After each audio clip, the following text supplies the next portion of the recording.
Vous faites bien de suivre Kin Actu Télévision, mesdames et messieurs, bienvenue à cette session d'information à la une de l'actualité. C'est jeudi 14 novembre, le collectif du sursaut national de l'opposition, en association avec une frange de la société civile, projette une manifestation contre la révision de la Constitution à Kinshasa, dénommée « Ne touchez pas à ma Constitution ». Aussi, l'atelier d'évaluation à mi-parcours du processus électoral 2021-2024, la CNI examine les chemins parcourus dans les échéances électorales en vue d'identifier les faiblesses, de valoriser les atouts, de relever les défis et de contrôler les acquis.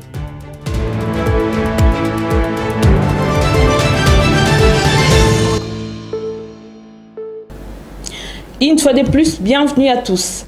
Démarrons ce journal par cette nouvelle. Le président de la République, Félix-Antoine Tshisekedi, vient d'équiper l'école Kamina de Yolo Nord d'une salle de cours fournie en matériel informatique en vue d'améliorer les conditions d'études des élèves. Plus de détails dans ce reportage de la presse présidentielle. Des ordinateurs pimpant neufs, 49 au total, logés soigneusement dans une salle réhabilitée et aménagée pour la circonstance. Ceci est une concrétisation de la promesse du chef de l'État, Félix-Antoine Tshisekedi Tshilombo, lors de son passage dans cet établissement scolaire le 16 septembre dernier. Les responsables de l'école primaire 1 et 2 Yolo Nord apprécient ce geste du président de la République, vu ici comme un élan de modernisation visant à réduire la fracture numérique dans les établissements scolaires publics. Nous remercions sincèrement Son Excellence, Monsieur le Président de la République, Félix-Antoine Tshisekedi. Même vous avez vu, vous avez palpé. Nous avons eu 49 machines. Et quelle sorte de machines? Même si je ne suis pas encore parti en Europe, mais je vois que je suis en Europe. Vraiment, nous confirmons que c'est un bon père de la nation et surtout qui est garant de la gratuité. Dans un monde de plus en plus connecté, la manipulation de l'outil informatique est essentielle pour les jeunes écoliers. Si les parents d'élèves disent toute leur gratitude aux garants de la nation, les enseignants, eux, plaident pour une remise à niveau qui leur permettra d'enrichir les méthodes d'enseignement afin de faciliter l'apprentissage. En tout cas, nous sommes extrêmement fiers du chef de l'État, ce qu'il nous a fait. Du jamais vu pour des écoles publiques de voir de telles machines de haute qualité à fournir à nos enfants. En tout cas, nous sommes vraiment parmi des écoles en compétition avec des autres écoles. La dotation des ordinateurs à l'EP1 et 2 Yolo Nord, premier établissement officiel en République démocratique du Congo, construit en 1945, marque un tournant louable dans l'engagement du président Félix-Antoine Tshisekedi Tshilombo envers l'éducation. En offrant aux élèves des ressources modernes, le chef de l'État prouve à quel point l'avenir de l'éducation est prioritaire. Dans un communiqué de presse, la présidence de la République a dénoncé un réseau mafieux usurpant l'identité du directeur de cabinet du chef de l'État. Il s'agit d'un individu se faisant passer comme gestionnaire de l'administration de la présidence de la République, utilisant 2 faux numéros de téléphone et une photo détournée pour arnaquer le citoyen. Des actions judiciaires sont déjà en cours pour identifier les auteurs de ces pratiques illicites. Changeons des chapitres. Représentant la République démocratique du Congo à la COP29 à Bakou, en République d'Azerbaïdjan, la première ministre Judith Suminwa a appelé à une reconnaissance et une compensation équitable pour les efforts de la République démocratique du Congo dans la lutte contre le réchauffement climatique. C'était au cours d'un échange le mardi 12 novembre dernier avec les délégations congolaises. La chef du gouvernement a par ailleurs souligné l'importance de faire entendre la voix de la RDC sur la scène internationale. Regardez. La question du changement climatique est une question clé aujourd'hui pour le devenir du monde, mais aussi pour le développement durable de notre pays. Mais au-delà de cela, nous sommes dans une position par rapport à notre potentiel tant en termes de biodiversité, au niveau des ressources hydrauliques, au niveau des ressources minérales stratégiques. nous sommes dans une position de pouvoir changer le monde déjà pour nous-mêmes en tant que République démocratique du Congo. Et il est important que notre voix aujourd'hui puisse porter. Il y a d'un côté cette nécessité en tant que pays solution, en tant que poumon, un des pays faisant partie du poumon du monde, de pouvoir de manière équitable, pouvoir être récompensé par notre position, mais en même temps, nous avons tout intérêt, nous, de nous préparer par rapport à notre développement durable, par rapport à la transformation que l'on veut donner, notamment à la transition énergétique, et je pense que ça, c'est important. Aujourd'hui, quand tous les contacts qu'on a au niveau bilatéral ou multilatéral nous mettent la République démocratique du Congo dans une position où la transition énergétique va devenir un élément clé de développement. Et là, nous, en tant que pays, nous ne devons pas rater cette opportunité-là parce que nous sommes dans cette position avec nos minéraux stratégiques. Mais pour ça, nous devons faire notre part, continuer à travailler par rapport à la transformation. Mais ce qui est important dans ce type de rencontre ici, notamment la COP29, c'est de voir comment nous allons défendre, au même titre que d'autres pays qui sont dans notre position, le fait qu'aujourd'hui, nous sommes ce potentiel que nous offrons au monde, comment nous défendons cette position et comment nous allons récupérer financièrement ce qui va nous permettre d'accélérer notre développement. Revenons au pays, le vice-premier ministre, ministre du Plan, le ministre d'État en charge des infrastructures et travaux publics ainsi que le ministre des Mines ont répondu ce mercredi au cours d'une plénière à l'Assemblée nationale aux questions orales avec débat sur l'exécution du programme de développement local des 145 territoires, la route nationale numéro 2 et l'exploitation minière à Mwenga. D'après le député national Ribans Mikindo, les forces armées de la République démocratique du Congo ne progressent pas à la vitesse souhaitée à cause du mauvais état des routes. Regardez. C'est depuis le 12 avril 2021 que le ministre d'État, ministre des ITPR en fonction, et tient ses portefeuilles ministériels de manière continue. C'est aussi en cette même année que son Excellence, Monsieur le Président de la République, a instauré l'état de siège dans les provinces du Nord Kivu et de l'Ituri en raison des circonstances graves menaçant l'intégrité du territoire national. Malheureusement, à ce jour, il transparaît clairement que les efforts du chef de l'État ne sont pas accompagnés et soutenus par certains membres du gouvernement. À la lire où vont les choses, je peux vous assurer, chers collègues, que le ministre des ITP est presque, je dirais, aux abonnés absents, dans le cadre de mesures d'accompagnement devant faciliter le déploiement des troupes et de toute la logistique sur les lignes de front à l'est du pays, pendant qu'il s'agit d'une priorité clairement affichée par le gouvernement de la République démocratique du Congo, et j'ai eu à le démontrer précédemment. D'ailleurs, il s'avère que si nos FARDC ne progressent pas à la vitesse souhaitée, c'est tout simplement en raison des mauvais états de route. Notre armée est régulièrement butée à la complicité du déploiement des renforts en troupes, en logistique et en munitions. Dans un autre registre, le vice-premier ministre en charge des transports, Jean-Pierre Bemba, a présidé mardi dernier la 4e réunion du comité stratégique de la Task Force pour le partage des investissements chinois issus du Forum sur la coopération sino-africaine en présence de ministres Alexis Guizaro, Jean-Lucien Boussa et Samuel Roger Kamba. Des projets prioritaires ont été présentés en vue d'être soumis au comité de pilotage dirigé par le chef de l'État. D'accord, le comité stratégique de la Task Force RDC Chine a reçu les projets des ministères sectoriels, différents projets qui ont été présentés à la Task Force. Ces projets vont être présentés lors du prochain Conseil des ministres au comité de pilotage qui est sous la supervision directe du président de la République, qui va ensuite définir les prochaines étapes qui seront suivies par le comité stratégique. Autre chose, il faut savoir qu'un protocole d'accord a été signé mardi 12 novembre dernier à Kinshasa entre le ministre d'État en charge du portefeuille Jean-Lucien Boussa et Miguel Katem Kachal, directeur général de l'autorité des régulations de la sous-traitance dans les secteurs privés en République démocratique du Congo, visant à renforcer la collaboration inter-entreprises, favoriser un accompagnement mutuel et assurer un meilleur partage d'informations.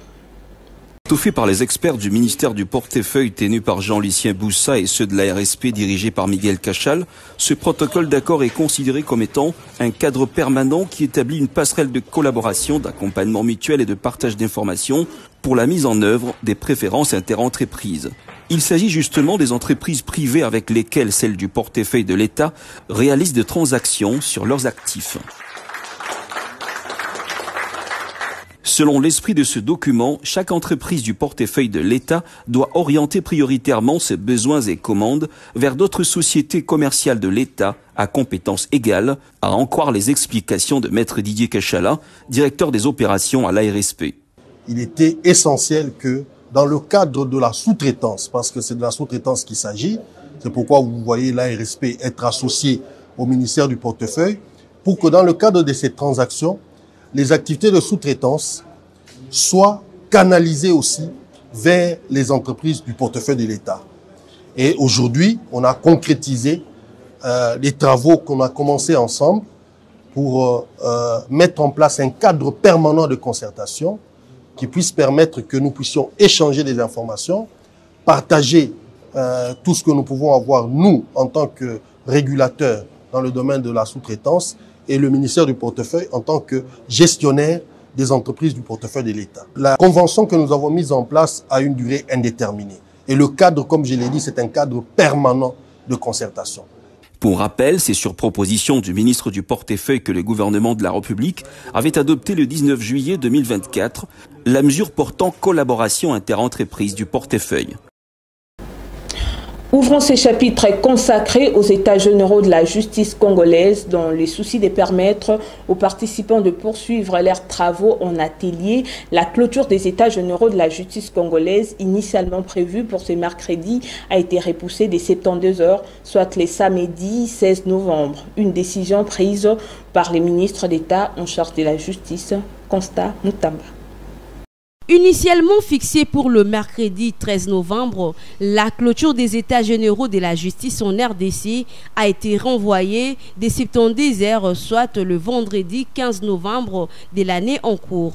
En effet, le ministre d'État en charge de la justice, Constant Mutamba, a, après le dernier panel, décidé d'annoncer le report de la clôture des États généraux de la justice. Il s'est dénoté qu'il s'agit d'approfondir les propositions à formuler, notamment en ce qui concerne la situation transversale de la justice et dont tous les participants, contrairement aux travaux qui ont eu lieu en 2015, lequel seules les élites avaient été sélectionnées. Selon Constant Mutamba, cette démarche inclusive renforce la transparence et aussi le président Félix Tshisekedi, satisfait de ces formats, a encouragé cette réflexion collective afin d'exposer le problème de la justice congolaise. Cependant, le ministre de la Justice a invité tous les participants à s'engager pleinement dans les ateliers de réflexion. Par ailleurs, ces ateliers de réflexion qui se tiendront au Fleuve Congo Hôtel et au Palais du Peuple, où se déroulera également la cérémonie de la clôture. Pour rappel, les États généraux de la justice ont été ouverts depuis le 6 novembre 2024 par le président de la République, Félix Antoine Tshisekedi, déroulés sous thème « Pourquoi la justice congolaise est-elle malade et quelle est la thérapie face à cette maladie ?» Allant dans le même sens, des critiques ont été émises sur la participation des artistes dans ces assises. Dans ce contexte, le ministre de la Justice, Constant Mutamba, a révélé l'enjeu de ces États généraux de la justice. Suivez. Et nous avons voulu faire participer tout le monde. Contrairement aux États généraux de 2015, où des élites s'étaient rassemblés, réunis à Zongo pour réfléchir à la place du peuple nous avons voulu associer en amont, tout comme en aval, le peuple congolais dans toute sa diversité. Tous les acteurs et intervenants du secteur de la justice, étudiants, huissiers, maraîchers, avocats, magistrats, juges, professeurs, médecins, que sais-je encore, afin de pouvoir faire ce véritable diagnostic, nous regarder en face sans hypocrisie, avec sincérité, et ressortir les véritables mots qui dérangent. Parce que nous n'avons que ce pays, et nous n'avons pas d'autre choix que de le changer et de le développer. Poursuivons ces journaux. Mise en place à Kinshasa du sursaut national collectif qui regroupe quelques figures de l'opposition, notamment Délice Sanga, Ados Numbasi, Alain Bolodja et une frange de la société civile envisage de descendre dans la rue ce jeudi 14 novembre 2024. L'objectif est de vulgariser sa campagne dénommée « Ne touchez pas à ma constitution » qui vise à contrer l'initiative du pouvoir tendant à réviser ou changer la loi fondamentale de 2006. Nous lançons cet appel au sursaut patriotique contre le changement de la Constitution et un troisième mandat de Tshisekedi, afin de se rassembler et se joindre conformément à l'article 64 de notre Constitution, dans une initiative citoyenne ouverte à tous les patriotes épris de paix, soucieux de la stabilité politique et du bien-être de notre peuple. Sensibiliser et organiser le peuple à empêcher cette forfaiture, comme nous le rappelle le devoir de l'article 64. Tout Congolais a le devoir de faire échec à tout individu ou groupe d'individus qui prend le pouvoir par la force ou l'exerce en violation de la présente Constitution. Toute initiative de renversement du régime constitutionnel constitue une infraction imprescriptible contre la nation et l'État. Elle est punie conformément à la loi. À cet effet, mobiliser les Congolais à créer des comités de résistance et de sursaut patriotique contre le changement de la Constitution et un troisième mandat de Tshisekedi à la tête du pays. Rappeler Félix Tshisekedi à son devoir de respecter et de protéger la Constitution, sur pied de laquelle les Congolais, du reste fatigués de l'affairisme de son régime, n'attendent de lui qu'une seule chose: quitter le pouvoir en 2028. Toujours au sujet de la révision de la Constitution, le président du conseil d'administration de l'Observatoire de la dépense publique, Florimond Mouteba, s'y oppose totalement à cet effet. Il invite les Congolais à signer cet appel de sursaut national pour dire non au changement de la Constitution. Tout de suite, j'ai dit je viens signer. Je viens signer. Surtout que vous savez que je suis à l'attente d'un procès que le gouvernement est en train de vouloir me faire, etc. J'ai dit non, moi je vais signer et je vais appeler tous les Congolais, toutes les personnalités à faire de même, que nous soyons des millions à signer cet appel, parce que qu'est-ce que le changement, qu'est-ce qu'une constitution à voir avec le développement d'un pays, une politique de développement. Oui, elle encadre juridiquement. Donc, la gouvernance c'est une chose. Bien sûr, juridiquement, elle doit être encadrée. Mais ce n'est pas en changeant la Constitution qu'il sera meilleur gestionnaire du pays. Non. Ça n'a aucun sens. Il peut changer la Constitution et continuer toujours à soutenir la prédation, les détournements et surtout la corruption à grande échelle. Et j'en sais grand chose, j'en sais beaucoup. Et donc, je dis qu'il faut chercher...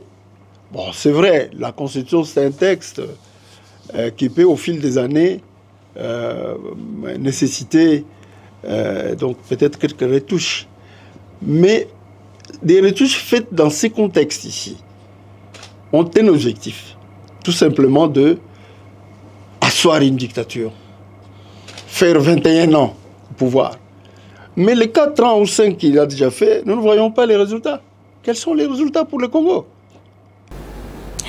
Autre chose à présent, vous le savez certainement que la société aérienne Congo Airways a accueilli mardi dernier un premier Boeing 737-800 en location, marquant une étape importante pour la relance de cette firme étatique de la République démocratique du Congo. Les premiers vols de l'appareil est prévu pour ce vendredi 15 novembre avec des destinations annoncées vers Kindu et Lubumbashi. Le ministre en charge du portefeuille, Jean-Lucien Boussa Tongba, a précédemment annoncé l'arrivée imminente de nouveaux avions pour renforcer la flotte de Congo Airways. Lors d'un briefing presse organisé par le ministre de la Communication et Médias, Patrick Mouyaya, un second avion pourrait rejoindre la flotte d'ici la fin du mois si les négociations en cours aboutissent. En parallèle, le ministre a mentionné deux mesures pour clarifier une controverse liée aux 1,4 million de dollars versés pour la location d'un appareil non encore livré. Le directeur général intérimaire est en contact avec cette société, soit l'avion arrivera, soit l'argent sera remboursé, a-t-il assuré. D'ici décembre, un troisième avion devrait être mis à disposition par la Caisse nationale de sécurité sociale, CNSS en sigle, portant la flotte de Congo Airways à 3 appareils. Jean-Lucien Boussa a ajouté que 2 projets sont prévus pour 2025 afin d'améliorer encore la flotte de la compagnie nationale. Fondée en 2014, Congo Airways a vu sa flotte se réduire de 4 à 2 avions actuellement immobilisés pour des raisons techniques. La compagnie bénéficie d'un moratoire de l'Association de transport aérien international IATA pour faciliter la remise en service de ces avions. En juillet dernier, le vice-premier ministre et ministre en charge des transports, Jean-Pierre Bemba Gombo, avait présenté un plan quinquennal visant à revitaliser Congo Airways, incluant l'acquisition en location, achat et 3 Airbus A320. Atelier d'évaluation à mi-parcours du processus électoral 2021-2024, c'est le président de la Commission électorale nationale indépendante qui a organisé ces assises de 2 jours. Dans son adresse d'ouverture, le numéro 1 de cette institution d'appui à la démocratie a souligné que ces travaux est une occasion pour l'institution d'évaluer les chemins parcourus, d'identifier les faiblesses, de valoriser les atouts, de relever les défis et de contrôler les acquis. Regardez. Ces assises visent à identifier les faiblesses, de valoriser les atouts, de révéler les défis et consolider les acquis.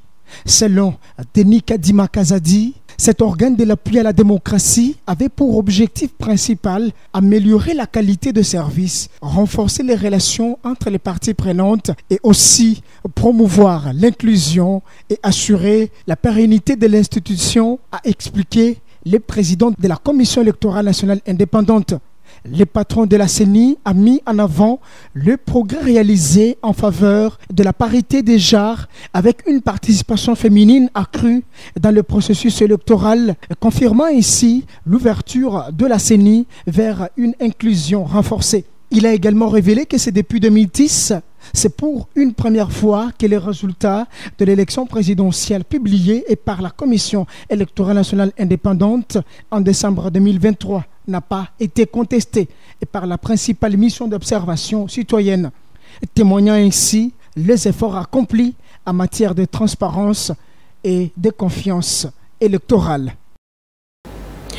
D'un dossier à un autre, retenez que 49 ans après, soit depuis 1975, que le bâtiment des écoles primaires d'Yabouchangana et d'Isangaï ont été réhabilités sous financement propre du gouvernorat de la province du Kasaï central. Plus de 1000 apprenants admis dans ces écoles devront évoluer dans les meilleures conditions au terme de ces travaux de rénovation qui se poursuivent dans la volonté du gouverneur de la province. Suivez.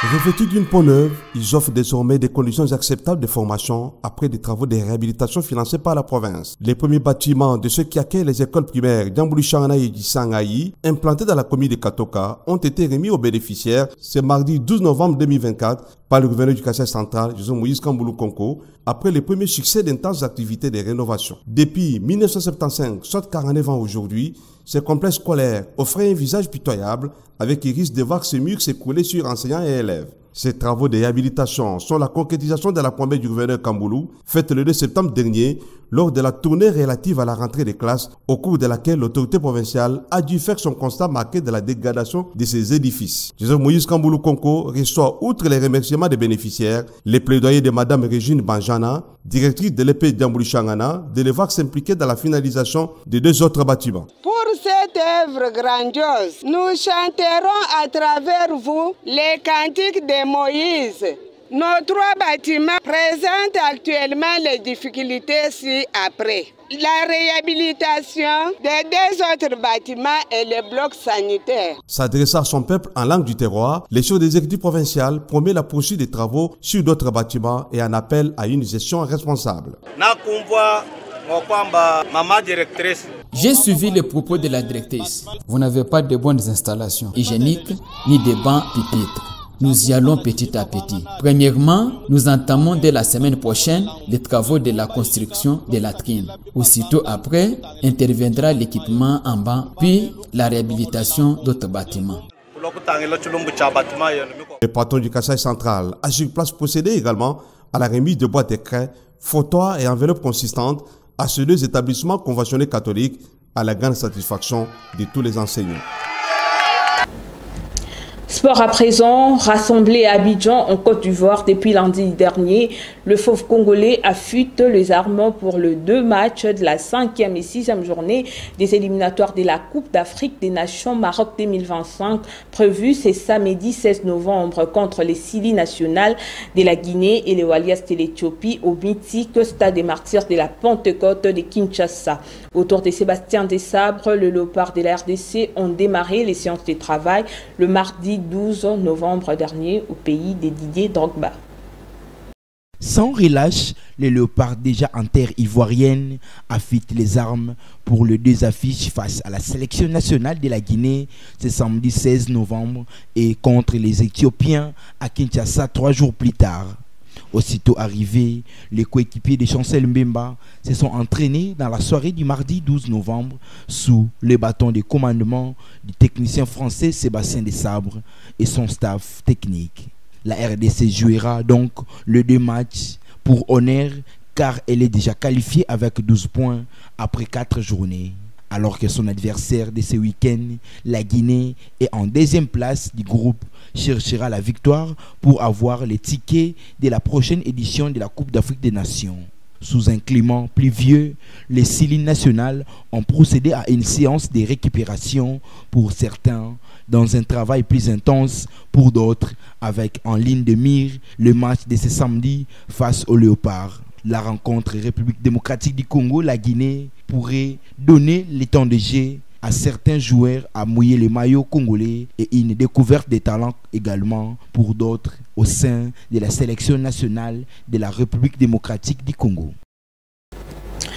Parlons cette fois-ci des valeurs nutritives. Que savez-vous de la carotte, le vertu et bienfait de ces légumes dans ces détails de la rédaction? La carotte fait partie des légumes les plus consommés dans le monde entier.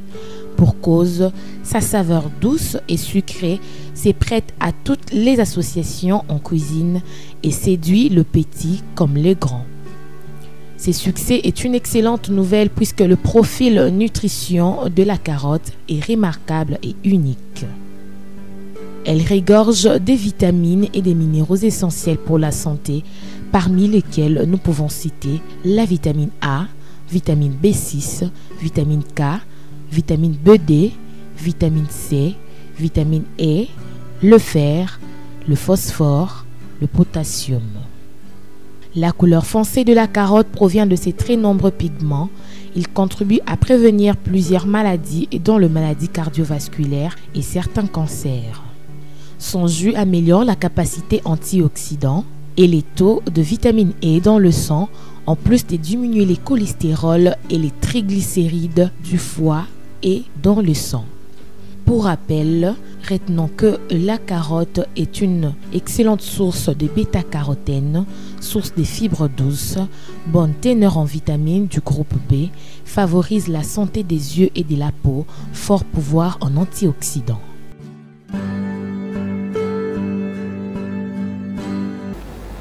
Bouclons par la page météorologique. Sachez que demain à Kinshasa, il faudra vous équiper en conséquence pour affronter la pluie. La température dans la capitale congolaise sera de 21 degrés Celsius. La force du vent oscillera aux alentours de 3 km par heure et à l'après-midi, il va pleuvoir. La température atteindra le 28 degrés avec une ressentie plus chaude, soit 32 degrés Celsius. Dans la soirée, la pluie sera au rendez-vous. La température retombera vers 21 degrés Celsius. Les vents devraient atteindre en moyenne les 4 km par heure. Ce journal touche à sa fin, mais avant de nous quitter, place au rappel des titres. C'est jeudi 14 novembre, le collectif du sursaut national de l'opposition, en association avec une frange de la société civile, projette une manifestation contre la révision de la Constitution à Kinshasa, dénommée « Ne touchez pas ma Constitution ».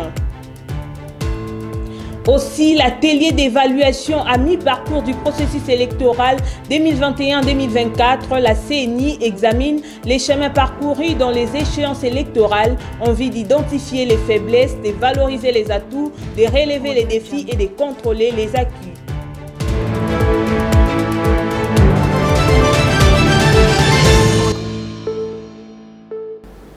Merci de votre attention soutenue. Restez branchés sur Kinactu Télévision, votre chaîne des prédilections.